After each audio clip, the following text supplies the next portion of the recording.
This whole thing started as a bunch of flat shapes on a screen. I wanted to make something light and calm, nothing complicated, just layers, movement, and a little bit of balance.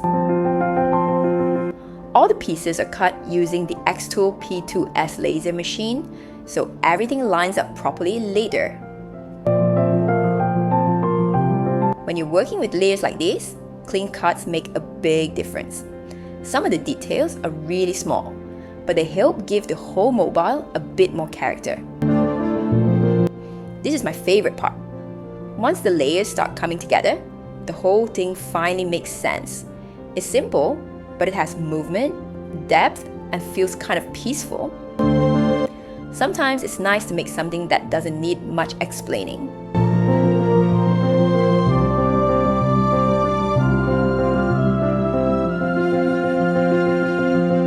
Image magic, ideal to print.